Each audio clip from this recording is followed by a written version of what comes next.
You are listening to Leaders and Legends, a podcast produced by Veteran Strategies and featuring conversations with fascinating and impactful men and women who have shaped our world, our communities, and our history. My name is Robert Vane, Principal of Veteran Strategies, and your host for our discussion. You are listening to Leaders and Legends, a podcast presented by Veteran Strategies, a local veteran public relations enterprise, and sponsored by Girl Scouts of Central Indiana, Garmond Construction, Leaders and Legends LLC, the Grand Hall and Conference Center at Historic Union Station, the McGinley's Golden Ace Inn, and McAllister Machinery, your friendly neighborhood Caterpillar dealer. You may find all your sales and rental equipment needs at McAllister.com. We are pleased to announce our podcast is a member of the All Indiana Podcast Network in partnership with Wish TV. You may find Leaders and Legends at allindianapodcastnetwork.com. Thinking of starting a podcast or need to host a public meeting? Let Leaders and Legends LLC be your partner as you look for new ways to communicate your message. Please contact Chris Spangle and me at leadersandlegends.net. Thank you for joining us on the Leaders and Legends podcast. Our guest today, an award-winning journalist and an award-winning historian, Willard Sterne Randall. After his career in journalism, pursued an advanced studies degree in history at Princeton University. He is a biographer of Benjamin and William Franklin, probably the father and son who hated each other the most in early American history, but we're going to ask Mr. Randall's opinion on that. He's also written biographies of Benedict Arnold, Thomas Jefferson, George Washington, Alexander Hamilton, and Ethan Allen. Mr. Randall also penned Unshackling America, How the War of 1812 Truly Ended the American Revolution. Mr. Randall's latest book is The Founders' Fortunes, How Money Shaped the Birth of America. But we are going to do a separate interview about that topic. Today, Mr. Randall is kind enough to discuss his previous books, which have merited so many awards and prizes that listing them all would take up most of our podcast interview time. And I'm not joking, dozens and dozens of awards. Mr. Randall is also Professor Emeritus of History at Champlain College, and has appeared on C-SPAN, I looked this up, 8 times to discuss history and his works. Mr. Randall, thank you very much for coming on the Leaders and Legends podcast. It's my privilege and pleasure. Well, it's fun to talk to someone, and this has been one of the pleasures of the podcast, whose name I see every day because I have 3 of your books. That's music to my ears. Let's get started right away because you've been so prolific and your books are terrific. So I want to jump right in and start maybe perhaps in reverse chronological order. You wrote Unshackling America, How the War of 1812 Truly Ended the American Revolution. So how exactly did the War of 1812 end the American Revolution? Well, we won the war. Everyone knows that. There was a peace treaty, which, like most treaties, has some gaping holes in it. One of which meant every American had to pay every shilling that he owned the English from before the war, when they had no choice but to import from England. And the English had been running up the interest for 8 years and insisted in the treaty that you be paid in gold and silver, which Americans didn't have. They didn't have any currency at the time. They had to use 9 different coins to make change. So they didn't have money, and the English were insisting that they wouldn't follow another article of the peace treaty, which was to take all their troops out at the end of the war. So they, in the Midwest, around the Great Lakes, Great Lake on Lake Champlain, there were still British troops. And this went on for almost 15 years after the fighting stopped. So it came to blows, though, when the French and the English started the Napoleonic Wars, and both sides attacked American ships who were trying to do business with England or France, as they normally could as a neutral country. And America put up with it for quite a long time. The British also were coming on American ships and taking off sailors. Some 10,000 of them were, the later word for it was shanghaied, and put on British crews. So the English were treating us as if the war wasn't over. They were still an occupying power, and we were helpless. And finally, the Americans wouldn't take it anymore. Did we go to war with Great Britain, or did we blunder into war with Great Britain? Sometimes it's hard to tell the difference. We decided to basically start the fight. The blundering part is how we underestimated the Canadians, because they were still under the British boot. Jefferson, who had been president just before the war, actually wrote in a letter that to take Montreal would be a mere matter of marching. That did not exactly work out that way. So we weren't prepared. We had 20 ships of mostly small sizes, while the British had 700, for example. We had 3,000 basically militia. It was peacetime, while the British had 250,000 men in Europe and in Canada. So we started it, but yes, it was a blunder. Is it fair to say the War of 1812 is the Korean War of the 19th century? It's forgotten. It's kind of, wedged in between two much larger, more impactful conflicts. That's exactly right. And that's why I decided to write about it. But what makes it, I'm going to say forgettable, but there's very little that emerges from the War of 1812. I mean, I think your thesis obviously is right on the money, but other than Andrew Jackson, I mean, what's memorable about the war? What comes out of it that affects the next 20, 30, 40 years of American history? That's what I asked my freshmen after they've had history in high school. And basically all they can remember is Andrew Jackson, the Battle of New Orleans, which didn't happen during the war. And they probably know that it happened after the war. They know about the Star-Spangled Banner being written. They don't know by whom, but it's Francis Scott Key, of course. And they know about Dolly Madison for some odd reason. But they don't know why. But those are the three facts that they remember. They don't know the significance. They don't know it was about having economic independence, which was the main theme of my book. They don't know anything about how the war went or how we almost lost it. But, sometimes a war is decided by who makes the most blunders, and the British happened to win the prize with that one. But yet in the middle, obviously I concede every point you just make, but then there you have things like the Battle of Lake Erie. That seems almost miraculous in some ways. It was almost miraculous, except this is the really outstanding thing about the war. A Russian diplomat observed at the time, talking to John Quincy Adams, our ambassador over there, you Americans, you make wonderful ships and you know how to fight at sea, but you have terrible armies. Try to explain that. Well, the fact is we did make wonderful ships. We made ships far better and stronger than the English. But more than that, we made them on lakes, and the British had never fought in fresh water. They didn't know how to put a fleet together on a lake, and we did it several times, especially the Battle of Lake Erie. So it's not a surprise to you that we won that naval encounter?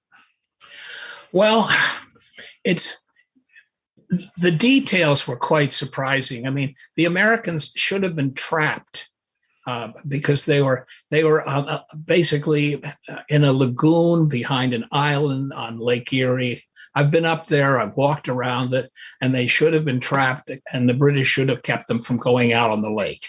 But they were not only were Americans then very good shipbuilders, they were incredible sailors. Some of the tricks they used, they were very good. They'd been very good smugglers, which made them very good at eluding British ships. They used all sorts of things that sailors outside of New England didn't know about. And a lot of the men who fought on the Great Lakes came from New England. So they took the techniques of the Battle of Lake Erie. Basically, they figured out how to build a ship and get it over a sandbar and out onto the lake, ready to go, but to hide more or less behind the barrier until the very last minute so that the English ships couldn't get into them. This happened again on Lake Champlain. And the British didn't. I hope I'm not hurting any Englishman's feelings, but the British don't adapt very well. Historically, you can see this. They don't change their tactics. And we took advantage of that in the Revolution. We took advantage of it in the War of 1812. To the point you made just a few minutes ago, is it fair to say that some of the most inept generalship in the history of the United States took place during the War of 1812? Yes, on both sides, but at first, especially the American. We had a veteran officer from the Revolution named William Hull, Hull, and he was put in charge of the army on the frontier, which was Detroit. And he basically lived in fear of being scalped, as so many people did at the time. Right. And it was his misfortune to have Tecumseh show up with his warriors and surround the stockade. And basically, William Hull hid under a table until he was ready to surrender without consulting his officers. So he goes down as the first American officer convicted of cowardice. We had historian Peter Cousins. I'm sure you're familiar with his work. Yes. On the podcast, and he told the same story. It just seems that, you can say what, and we'll get to George Washington towards the end of the podcast, but some strong generals emerged at the end of the Revolutionary War for sure. But the War of 1812, it seems like there's no direct connection between one set of generalship and strategy and another. The strategy of the War of 1812, take Canada, but then it's like they had no plan, and please correct me, but they had no plan to defend our own capital, which got burnt. And that's exactly right. It's because the Secretary of War didn't believe the British would attack Washington. So they did nothing. It was totally exposed. And also, it was a grudge match. We're so blinded to what happens above the 45th parallel that we don't know that we destroyed the capital of Toronto, of Ontario province, what is now called Toronto. It was called York then. We invaded it. We looted it. We burned it. Our admiral in charge actually stole all the books from the local library. The men drained all the booze from the taverns and all the silverware from the church and people's homes. It was a really shabby affair by the Americans because their commander had been killed and there was no discipline left. Their commander was a young officer named Zebulon Pike, who almost climbed the highest mountain in the Rockies and has a mountain named after him. But he was blown up. Somebody lit a match to 500 barrels of gunpowder right underneath him, and that was the end of Zebulon Pike and of any order or discipline. So the American army ran amok and destroyed what is now Toronto, and that's why the British decided to attack Washington, D.C. We gauge, Michael Beschloss wrote a book. The name is escaping me at the moment, but it's basic. I think, it's called Presidents at War. And we tend to grade our presidents, the ones who serve as commander in chief during actual shooting. And some of them reach mythological status, Abraham Lincoln, Franklin Roosevelt for sure. But what do you make of James Madison's performance as commander in chief during the War of 1812? He never should have been. He was a very good politician, but he took the title of commander in chief too literally. So when the British attacked Washington, he went out and tried to rearrange the military positions of his Secretary of War, his generals, etc., totally messed things up.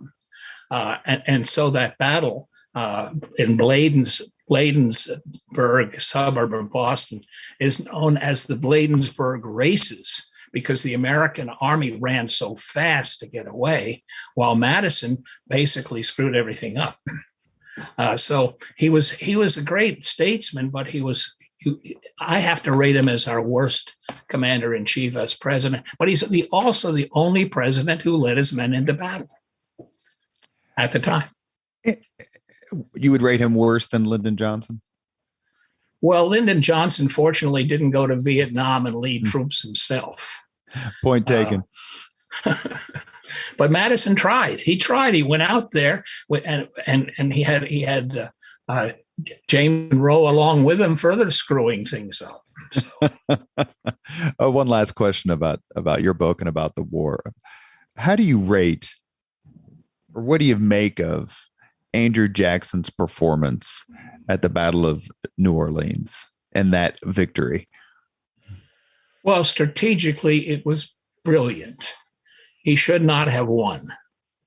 But he made use of what he had, which was frontiersmen from Tennessee, French, some of them almost pirates, privateersmen from New Orleans. He took advantage of all these cotton bales that were lying around, and he thought about it that the British cannon were not going to do anything but get sucked into the bales. And of course, the British commander was an absolute fool who personally led 2,000 men right up to this, within range of the American marksmen. But Andrew Jackson controlled the battle, and it was over very, very quickly. One of my most prized possessions is I have the Marquis. Actually, my son is named Andrew Jackson in honor of both the 7th president and the sheriff of Mayberry, who's named Andrew Jackson Taylor. But one of my most prized possessions is a copy of Marquis James's biography of Andrew Jackson, and it's signed by Charlton Heston. Oh, my goodness. Who played Andrew Jackson in 2 movies. And yes, he did. When I gave it to him to sign, he looked at it, looked at me and smiled and said, "I'll gladly sign this." So Jackson's power in the 19th century, obviously he's taken a bit of a beating these days, but his legacy for standing up to South Carolina and some of the other things he did was so powerful in the 19th century. Do you think it's a direct result of his performance at the Battle of New Orleans? Well, definitely. I think he was the only figure that came out of it with anything to be proud of. And when John Adams' brilliant son, John Quincy Adams, ran against him, people just jeered at him. The Adamses had the distinction of being the only family that has lost the second term twice. Mm-hmm. But part of it was John Quincy Adams was up against Andrew Jackson, the most popular politician in America before the Civil War. Well, do me a favor, write a book on Henry Clay's corrupt bargain, and we'll have you back on for sure. How he stole the 1824 election from Andrew Jackson. We are talking with Willard Sterne Randall, who is not only an award-winning journalist, but absolutely an award-winning historian. Let's talk a little bit about Ethan Allen. You wrote a biography of him. and he's almost like a whirlwind. It's like he bursts onto the scene at the beginning of the Revolutionary War. He ends up getting captured, and then just kind of, I don't know if peters out's the right term. How would you describe his impact, especially on the early years of the war in New England? One of the Green Mountain Boys. Well, the fact that he caught the British literally napping, sleeping, and was able to capture state-of-the-art cannon, making it possible for Washington to drive the British out of New England, that should be enough of a claim for him. But then he tried to replicate that. He didn't know the word subordinate. So the Continental Congress made him a general and gave him the Green Mountain Boys a regiment, and he had that stature. But he would not take orders from his boss, General Schuyler, number 2 in the American Army. Schuyler had signed a law that would have put Ethan Allen in jail, so there's bad blood there. So Ethan Allen decided to go off on his own. I mean, if he could take Fort Ticonderoga, why not take Montreal too? So he tried with a pickup crew to try to take a British fortress, not only with British troops, as many as he had in it, but with 300 Mohawk warriors standing by. And he described it himself, the 2-hour battle fought from 2 miles range was the greatest waste of powder of his entire life.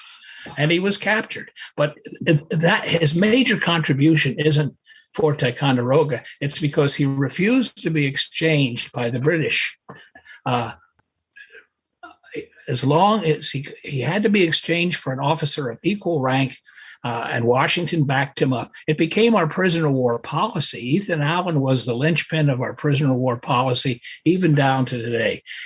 Equal rank and length of imprisonment. So he hung in there for 954 days under horrible conditions. And when he was exchanged for a member of Parliament. But that became the prisoner of war policy of the U.S. Army in the Civil War. So his contribution really was to Washington to give him a policy of how to deal equally with an enemy when he really had no right to. So I would add Ethan Allen. That's his major accomplishment. And John, isn't that a policy that John McCain invoked during the Vietnam War? Exactly right. When the North Vietnamese wanted to exchange him, once they found out how famous his father was, and McCain refused to go because of people who had been there longer. That's exactly right. And McCain knew his history, he knew the rule book. So he suffered terribly for doing that. Another person whom you've chronicled, who starts out the war and maybe for the first couple of years could be called the strongest commander we have, Benedict Arnold. What was it like to write about him and try to get inside his mind as he goes from patriot to traitor? I knew I was sailing into a headwind. My own father was a history lover and buff, with family in the Revolution and all. Thought it was a little bit of treason on my part to be writing about a traitor and to be writing about the Loyalists. But I was writing about him during the Vietnam War when we all had questions about what was right and wrong and what the Americans were doing and how much like the British we were behaving. So to me, it was a big open question. What really happened? When you have somebody who's vilified that much, you really have to open up the lens and look at the whole life. And he was Washington's most trusted field commander, and field commanders have an awful lot of authority. And he was very good at that. He had terrible faults, but they were not unusual. He had sort of a Middle Ages idea of pride, and it was his pride that undid him. His hubris, and he was like so many of the generals at the time. God forbid that every little slight was magnified and never forgotten. And you read it, whether it's Gates or Charles Lee, the list goes on. These American generals, especially, just staying with them. They had what's called Irish Alzheimer's. They never forgot. They forgot everything but their grudges.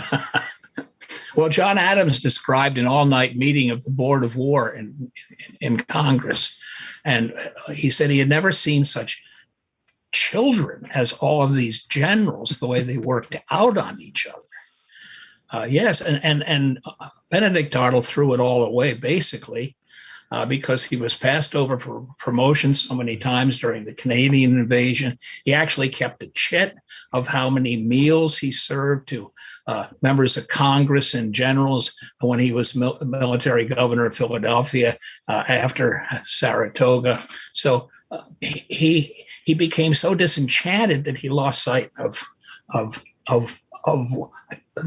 what he had won, and he came away believing that the United States couldn't win, and he was going to be on the winning side. Boy, was he wrong.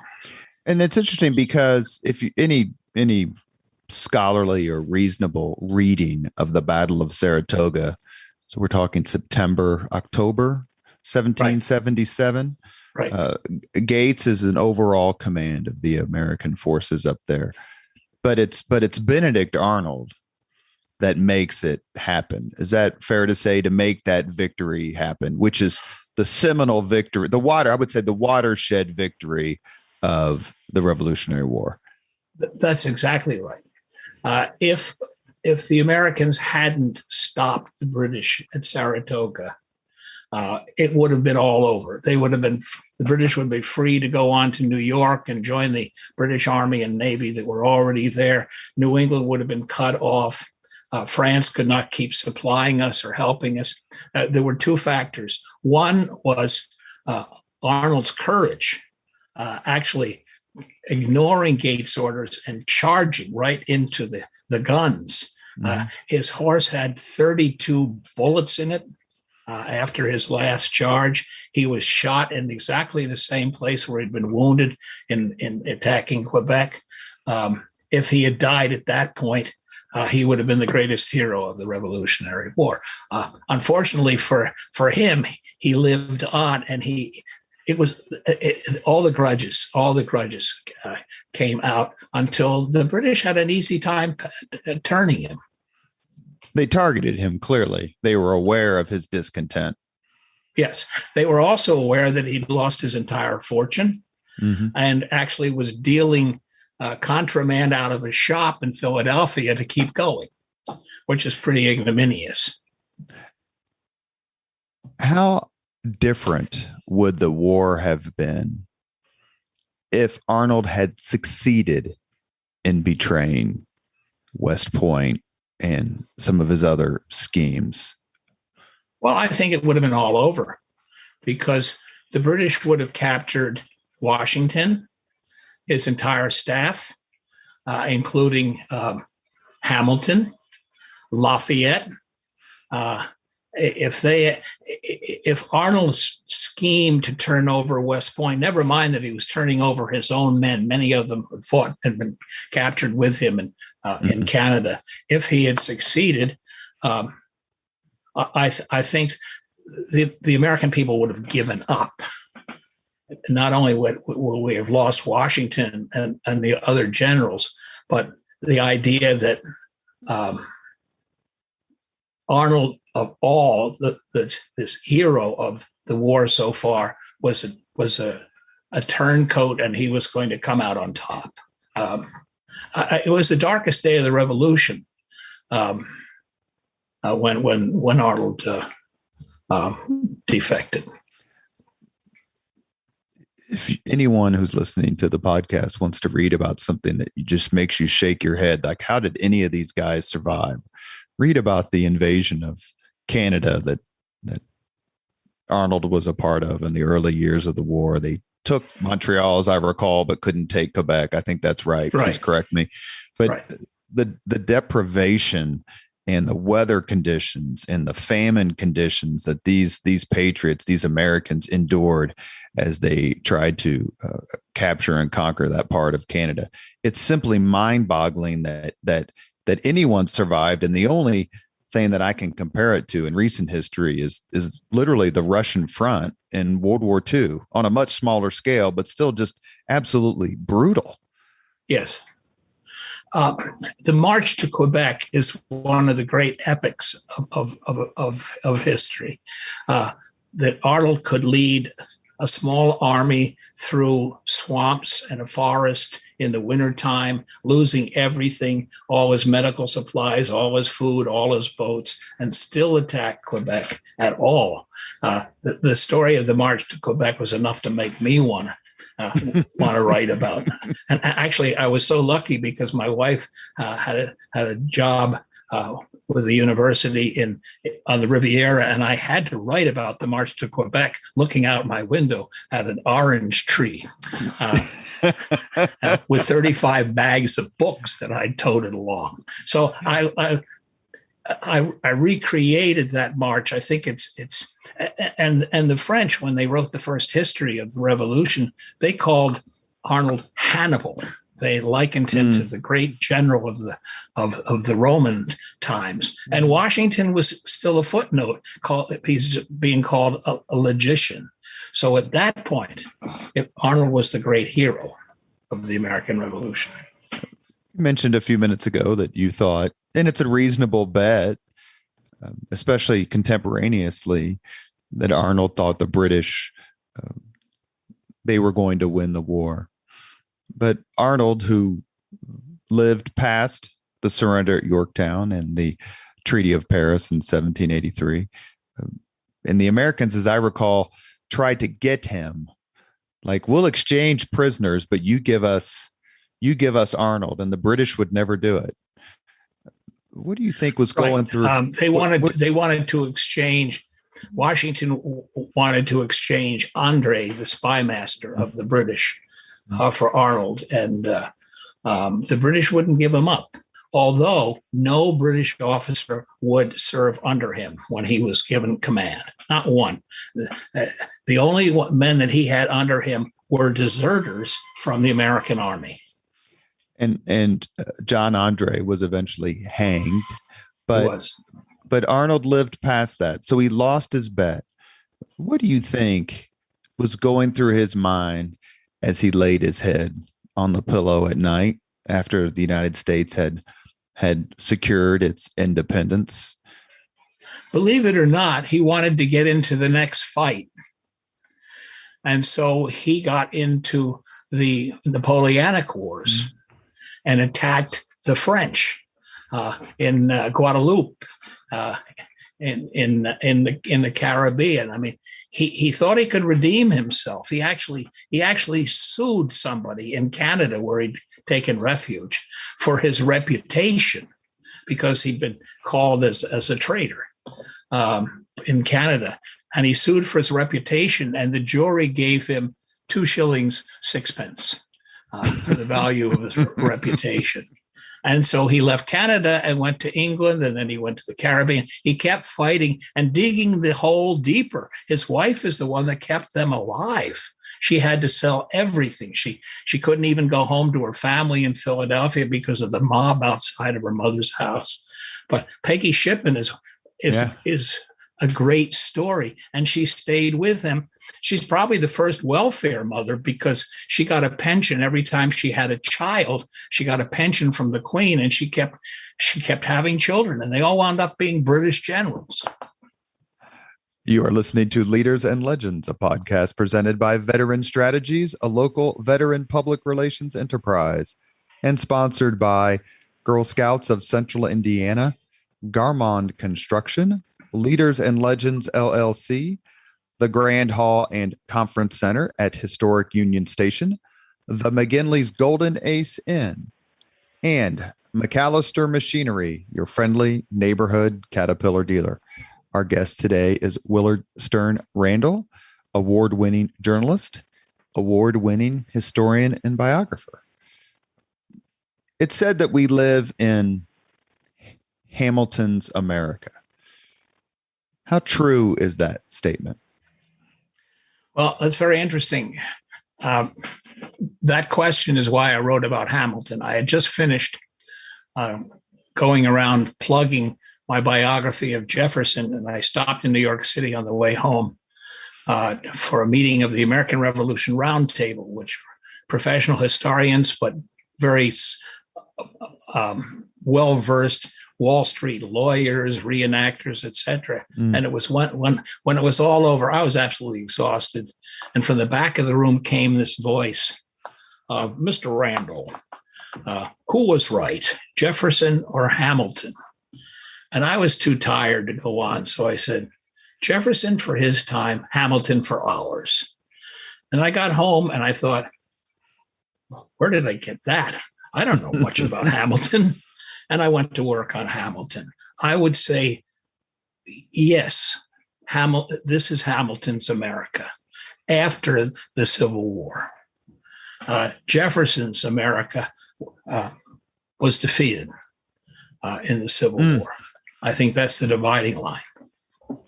It's interesting that the great rivalry between Hamilton and Jefferson, it seems to me in my reading that Jefferson respected Hamilton more than Hamilton respected Jefferson. Please correct me, because when you read about it, Hamilton's opinion of Jefferson is so tainted by slavery, by Jefferson's owning of slaves. But yet sometimes when Jefferson is asked about Hamilton, I forget, maybe it was Madison or someone who asked Jefferson about Hamilton, and Jefferson's reply was, when it comes to his mind, he is a host unto himself. That there was some real respect there. Am I gauging that relationship? I think you correctly? are. That's a very interesting question. Jefferson lived in his mind. He did not live in reality. I mean, he piled up debts. He was a compulsive shopper. He was not at all realistic, but he lived in his mind. And it's the mind of Jefferson that gave us the Declaration of Independence, but also a dreadful embargo that bankrupted the country and led into the War of 1812. Hamilton felt morally superior to Jefferson because of slavery. But Hamilton's experience was entirely different. He was orphaned, and he went to work in a trading house in the Caribbean, where his job was to wash off the slaves as they came off the ships so they could get more money at auction. So he had this lifelong hatred of slavery. He founded the first abolition society, and yet his wife owned slaves, and so did his father-in-law. So it was an issue that wouldn't go away for a minute. And Hamilton wound up looking down on Jefferson, even to the point of not paying attention at all in the Napoleonic Wars and wanting America to be on the side of the English again, which was unthinkable to Jefferson. Wasn't Hamilton's father-in-law the Philip Schuyler, who you were mentioned just a few minutes ago? Yes, the fellow who didn't like Ethan Allen. Yes, that's right. But you mentioned Britain just a few seconds ago, so let's talk about that for a second.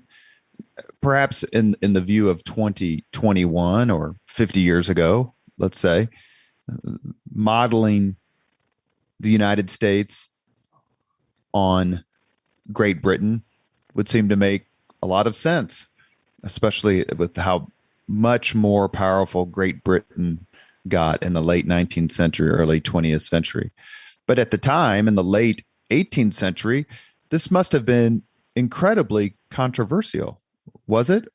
Well, it was, because almost all American commerce was with England. The coastal cities, towns, New England, etc., all traded with England. England was the great power that had defeated the French. So that seemed logical. The parliamentary system seemed like a good idea, just so you didn't have a king. And we wound up basically imitating a lot of the English system with two houses of parliament. We have two houses of Congress. We don't have a king, but sometimes they think they are. But it was Jefferson had the foresight. He was so brilliant. He knew that people were going to turn their backs on England. They were going to go across the mountains where they wouldn't need the English for commerce. He looked west. He built a house, Monticello, on the farthest ridge that was settled in Virginia. His view was literally to the west. He sent Lewis and Clark to the Pacific. So he's the visionary, and Hamilton was the practical one. That's a terrific point. I mean, anyone who's studied American history at any length is familiar with Frederick Jackson Turner's frontier thesis of American history. But Jefferson foreshadowed that in saying, look, the Louisiana Purchase, and Sherman said that to Grant before Grant went to Washington to assume command of the Army of the Potomac. Sherman begged Grant to stay out west, saying, I think the quote is, "Here is the seat of the coming empire. Don't go east." But Jefferson knew that before anyone. Yes. Well, Jefferson, among other things, was a failed lawyer. And he was a failed lawyer because he had a problem lawyers have had ever since. Sometimes their clients don't pay them. Jefferson spent 8 years on horseback in the Shenandoah, representing people with no money, people whose only book was the Bible, whose only furniture was a tree stump. He knew these tough people who were going out there and working hard to make a new kind of land. And he's the one who drew up the plans for Lewis and Clark, telling them exactly what to do. So his mind went west at a very early time. He gave up the practice of law and decided to write a political theory. So it's the mind of Jefferson from that time on. More than anyone else, he was the visionary. Hamilton was practical. He'd been an apprentice in what they call a counting house, basically a clerk, shuffling merchandise. He also learned smuggling and made an ideal collector of customs. I mean, he took every opportunity and put it to work politically. They're so different, but you can't understand what went on unless you know about both of them, that dynamic. And that gives us our political parties, for better or worse, the difference between their two minds. One of the questions I'm going to ask you at the end of the podcast is if you could witness any event in history, which one would you choose? So I'll give you some time to ponder that, but let me give you a freebie. How much do you wish you could have been in the room as Hamilton and Jefferson went at it? Oh, what a wonderful question. Yeah.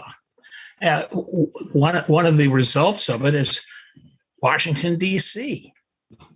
Why, in the name of God, would you build a capital in a swamp? And we have. Unlivable and unbearable in the summertime. So you wind up with having such short sessions of Congress, even with air conditioning. So there the vision broke down. They had to make a bargain. It's called the dinner table bargain. Mm-hmm. I would have loved to have been at the table.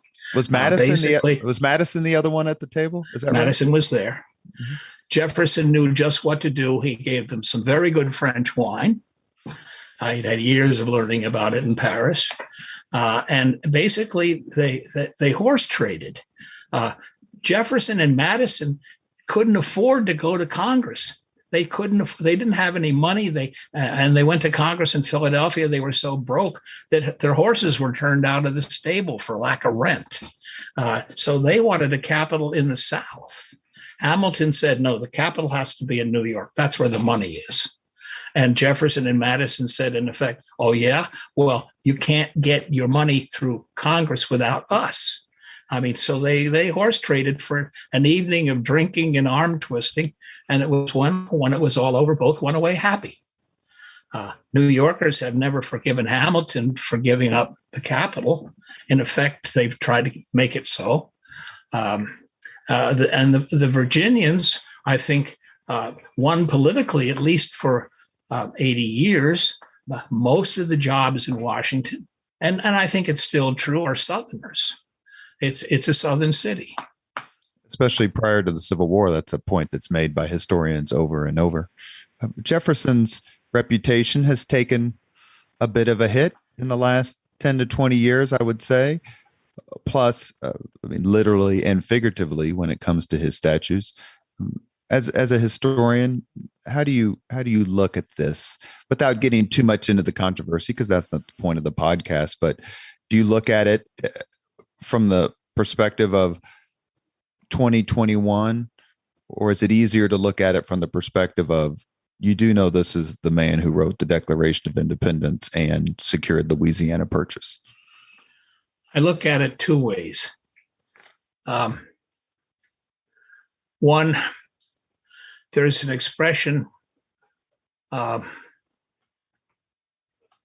something called the sin of presentism, that we judge the past by our own ethics, our own morality, our own judgment, and you can't go back and change it. And the other one is a Shakespeare line: the evil that men do lives on after them. The good is oft interred with their bones. I would say that about Jefferson. I would say that about Benedict Arnold. You have to go into American history, if you're going to write it, and not be judgmental. You have to be more of a reporter. But you also have to have a soul and some ethics of your own. So it's very, very tricky. So I try not to, I judge the sin, but not the sinner. Another cliche, I guess. We'd be in a different country without Jefferson. We'd be in a different country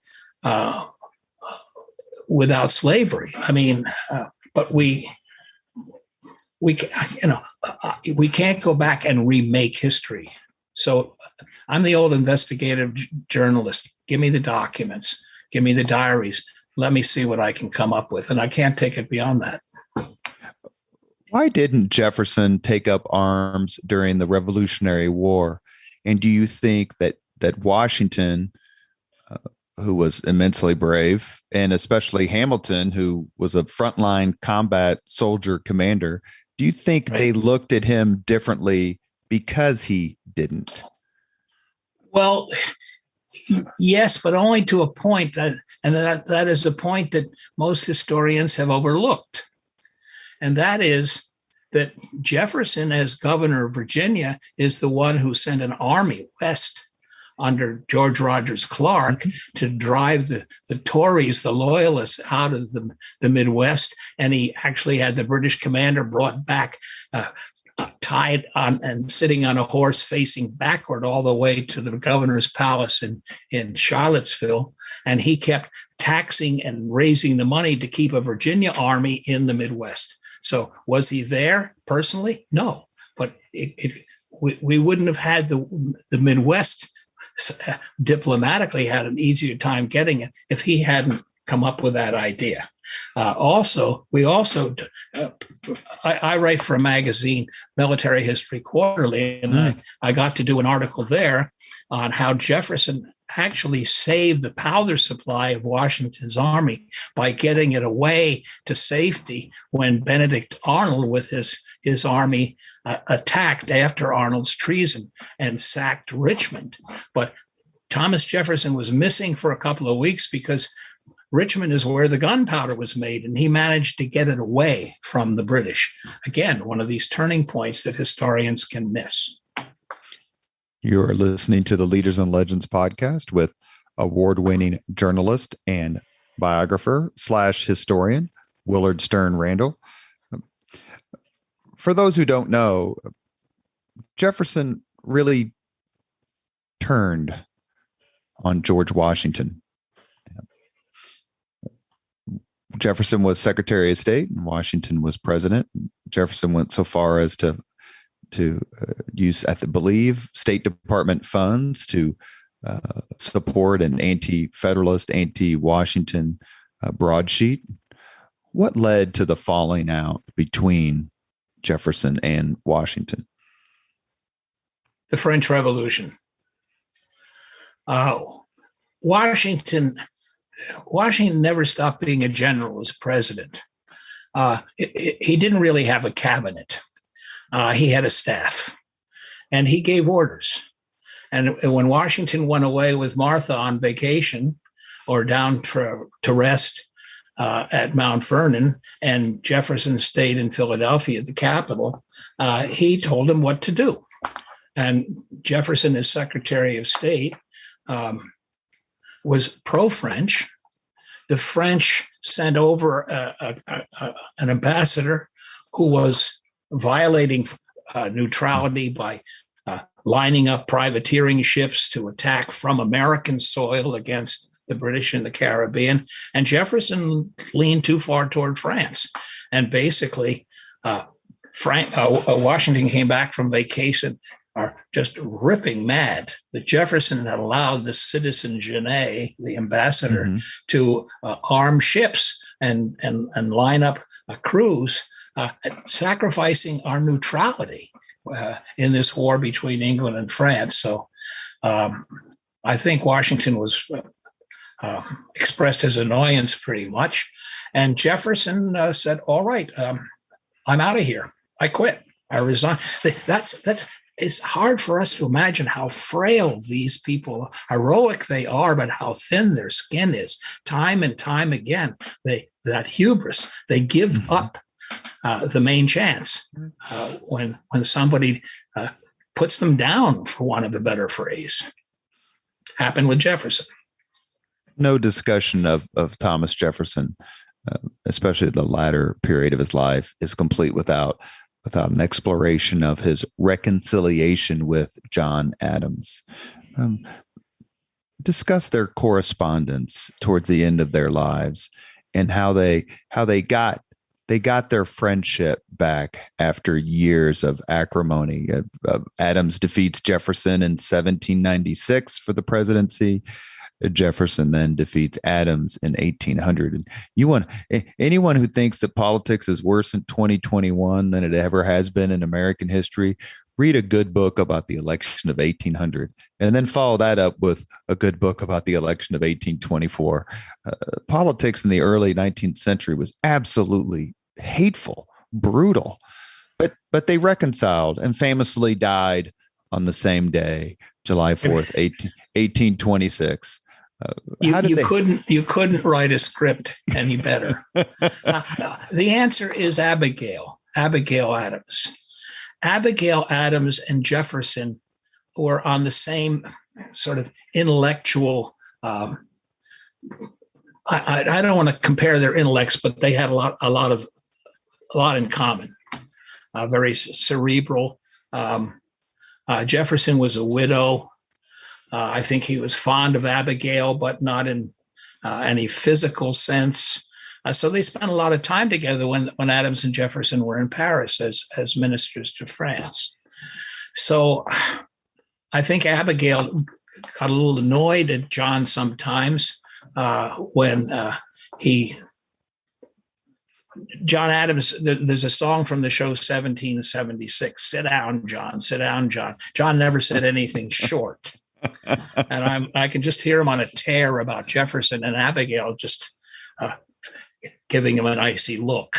And did John Adams have the thinnest skin of them all? Did John Adams have the thinnest of the thinnest skin? I think so. Yeah. Doesn't the song say it even?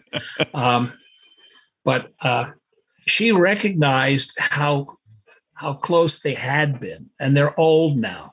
And what brings them together, other than Abigail, is they're so sick of what people say happened in the Revolution that really didn't happen. So the correspondence is the two men back and forth saying, what really happened 40 years ago? And Adams, when he stopped talking, sometimes could be brilliant in a few words. And he said it, 1/3 of Americans were for independence, 1/3 were on the British side, and the other third depended where the armies were.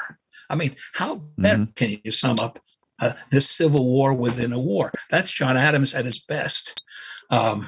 They had to get past so much because John Adams remained a Calvinist, a Puritan. Mm-hmm. And if Jefferson loathed anything, it was Puritanism. But Abigail was the one that got them together. But then they kept writing and writing and writing, and they kept writing until they died on the 50th anniversary of the Declaration of Independence. And Jefferson was dying in Virginia. Adams was dying in Massachusetts. To the end, they were competing, and you have Adams dying. Sort of his last words were, "Jefferson lives." Sort of, oh dang, Jefferson lives. Well, in fact, he was wrong then too. But this happens the same day within a matter of hours. You wrote a biography of George Washington, which I've read, and remember how much detail you put towards kind of the beginning, kind of the foundation of Washington, and that really set him up for the rest of his life. And I thought it was a great bookend biography. I had David O. Stewart on the podcast, who wrote more of a political biography, and you put the two of them together. He was a terrific guest. It's a wonderful book. You put the two of those books together, and you really had a complete view of what made Washington who he was, and then explaining in some ways how Washington's Weltanschauung towards life at the end, how it was formed. But if I were to do a podcast, and the point of the podcast, the thesis was that George Washington is the greatest, most impactful American who ever lived, how off would my thesis be? This is a question. C-SPAN puts 100 or so of us to work every time the White House changes hands. So 4 times now, I've been one of the people who was supposed to rank the presidents. And it's always either Washington or Lincoln.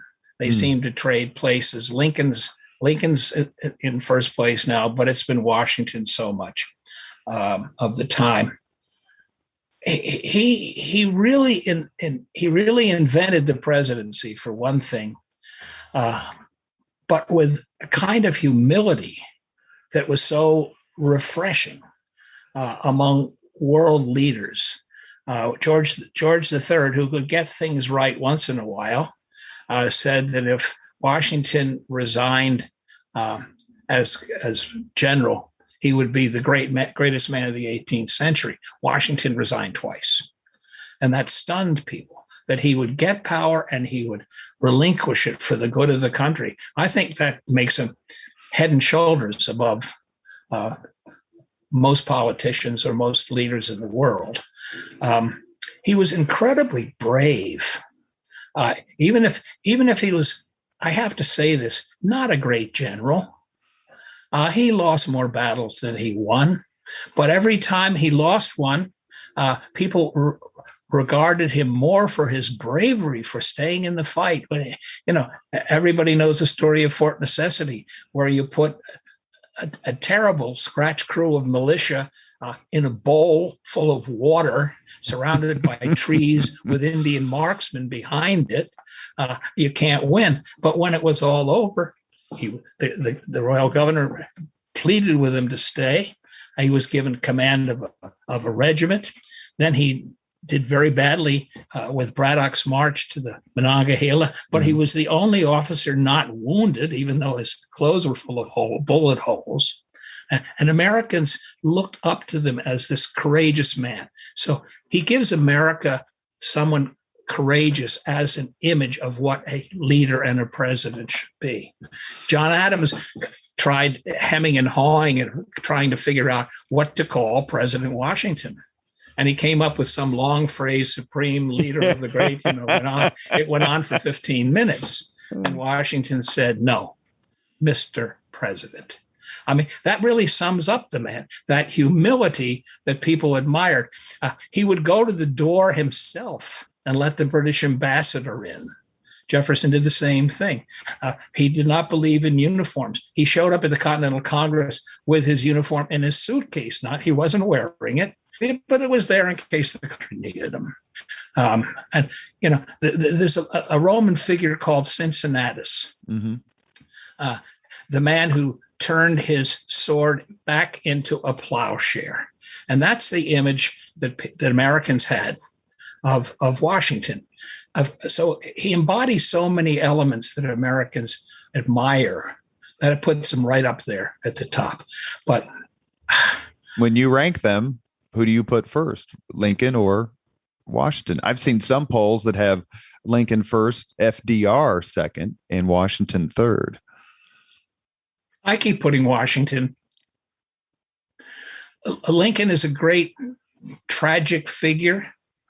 Lincoln and his Emancipation Proclamation are among the 2 or 3 greatest deeds in American history. But because of the length of time that Washington inspired Americans, there would have been no United States if it hadn't been for George Washington several times. And that's the key to your point. He lost battles. Yeah. He lost battles, but he never lost his army. That's right. Mao Zedong imitated him in keeping his army out of reach of the Chinese nationalists. He imitated George Washington, and consciously. So he's been a model to some of the worst people in the world. But leaders can look at George Washington and have a pretty good idea of what Americans respect. I want to ask you one quick question. I have a few more here as we wrap up the Leaders and Legends podcast. So you wrote a book about the relationship between Benjamin Franklin and his son, William Franklin. Benjamin Franklin obviously was probably the most famous man in the world prior to George Washington, perhaps. But what caused the fallout between William and Benjamin? And why does this fallout and the impact of the fallout still resonate, especially among historians of the Revolutionary period?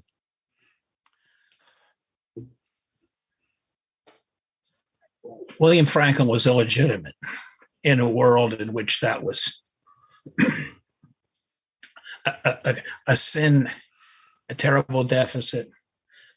Benjamin never, and it's a great mystery who the father of William Franklin or the mother of William Franklin was. I spent a lot of time on this.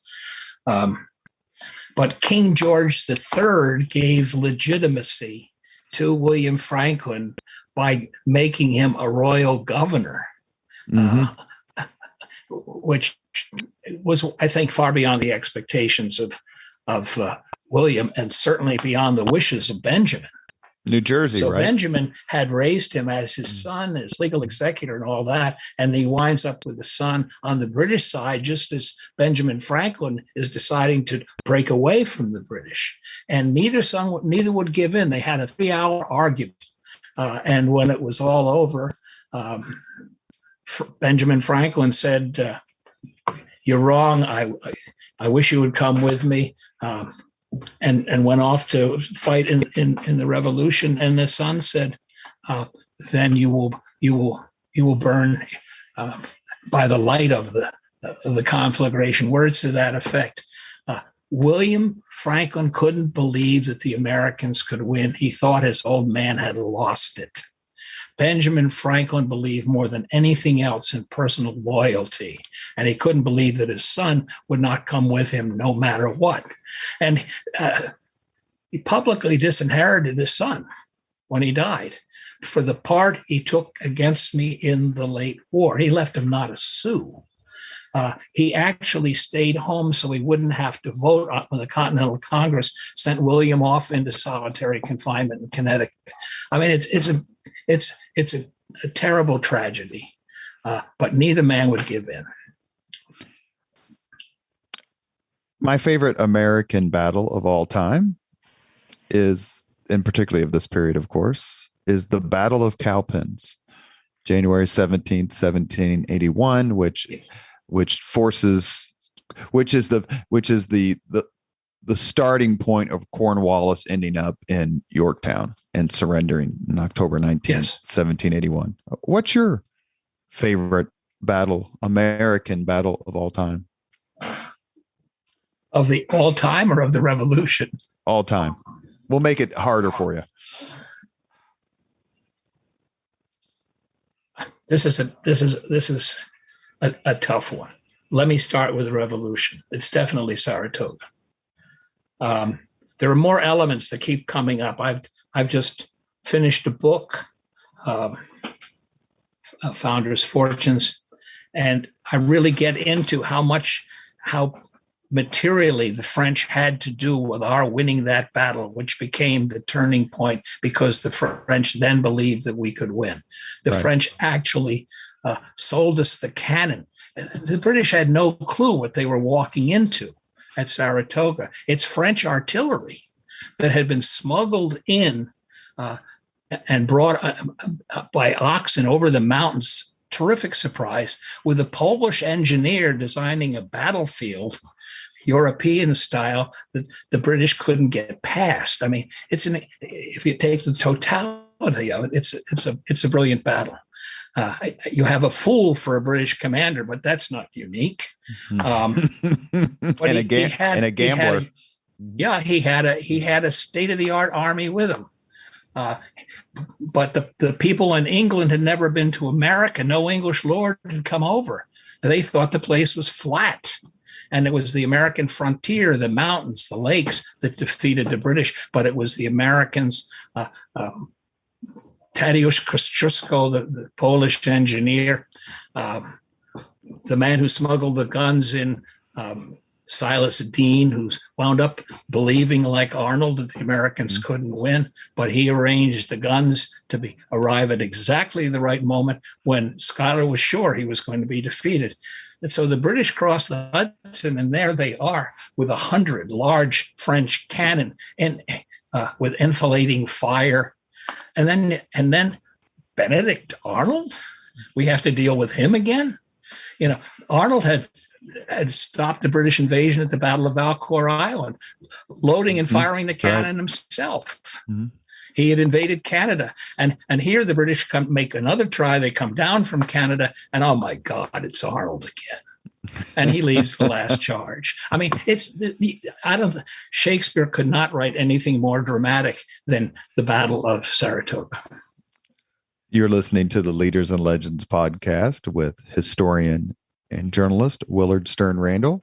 We've reached the point in the podcast where we ask the same 5 questions of all our guests. And actually, I have some other questions, Mr. Randall, and I'm going to save those until you come back to discuss your new book. This is tantalizing. I need time to rehearse. First question, what was your first job? Reporter on a small town newspaper in Pennsylvania, the Pottstown Mercury. Where a smart old editor just turned me loose and let me write, when I finished my assignment sheet, write my first history column. So I started writing history as I started working. Number 2, what was your first concert? It wasn't a concert per se. My parents didn't go to concerts, even though we lived in Philadelphia. But when I was a young reporter, outside Pottstown, where I worked, was a ballroom. That was the day when you had the big bands. So the concerts, if you want, you could dance to, because I loved Glenn Miller music. I could go out with the Glenn Miller's orchestra. They were all there. Louis Armstrong showed up. All the great terrific. Jazz. Yeah, it was wonderful. And those were the concerts. When I moved into Philadelphia and became a Philadelphia journalist, I worked around the corner from the Academy of Music. And for $2, you could climb 5 stories into the nosebleed seats and hear the great symphony. So that was my musical background. No wonder you have such a love of the Revolutionary period growing up in Philadelphia. It's a wonderful, wonderful city. Yes. Number 3, if you could suggest any book for someone to read, which book would you recommend? War and Peace. War and Peace. It's worth the time. It's incredible. And if you bring an imagination to it, you understand so much more about the 18th century and about generals and politicians. It's, I think, unsurpassed. Number 4, if you could witness any event in history, be there in person as it happens, which event would you choose?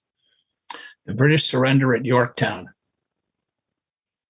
One of Washington's greatest moments when it was his greatest moment, and the British had a knack for dramatizing their disasters. So when the British came out to lay down their arms, literally, their military band was playing a hit tune from London called "The World Turned Upside Down," and that's what was happening. And Cornwallis feigned sickness and wouldn't show up to the surrender, sent a subordinate. The subordinate then tried to give the sword to Washington, and Washington refused to be insulted. So he pushed him on to Benjamin Lincoln, who had been humiliated in a battle just a year or so before. Yes, at Charleston. At a wonderful moment from Washington, like not only have I beaten you, but I'm going to refuse to let you humiliate me. That's why I would love to be there. Oh, absolutely. And I've been to that battlefield. It's really a state park as well as a national park. Yeah. It's really worth the visit. You can feel this coming up out of the ground. What happened there? I've been there as well, and then they do a terrific job of explaining how it all came to an end, like what the Americans did. And then obviously probably the most underrated naval battle in American history, the Battle of the Capes, right off the siege site. Last question. If you could have dinner with anyone living today, 2 hours off the record just to chat, whom would you choose? I've given this a lot of thought. And at first I was going to say my wife, but she wouldn't hear of it. I'm going to say Barack Obama. I think his mind and his wit at the same time would make a wonderful few hours of conversation. What I would say is you are in great company, because he is by far the most popular selection. Wow. And it's interesting too, because probably the second most popular suggestion is or answer is George W. Bush, who's a bona fide history nut. I didn't know that. I really didn't know that. I knew Clinton was. Clinton. He's a big Civil War buff too, as I know. Clinton is. Yes. Clinton was a biography buff. He had a room full of biographies. History Book Club gave him the prize for the most biography-loving president. And so when my Jefferson book came out, he actually put it on the credenza in the Oval Office next to a statue of Mother Teresa and something for Lech Walesa. So when Brian Lamb of C-SPAN took a tour of it, what are you reading now, Mr. President? And Clinton said, I'm reading Nip Dan and New Biography by Willard Sterne Randall. 2 years later, Brian Lamb went back and said, what are you reading now, President Clinton? I'm reading this outstanding new biography by Willard Sterne Randall. So make of it what you... Have you met Clinton? I should ask. Did you get a chance to meet him? No, I have not. Well, Mr. Lamb, who's a famous Hoosier, hopefully he'll make that happen for you. Well, Mr. Lamb made a lot happen for me. He's a wonderful man. He's had me on a couple of shows. And to me, he's the quintessential journalist from the small town and how far you can take what you learned in a small town. So for me, he's a role model. You have been listening to Leaders and Legends, a podcast presented by Veteran Strategies, a local veteran public relations enterprise, and sponsored by Girl Scouts of Central Indiana, Garmond Construction, Leaders and Legends LLC, the Grand Hall and Conference Center at Historic Union Station, the McGinley's Golden Ace Inn, and McAllister Machinery, your friendly neighborhood Caterpillar dealer.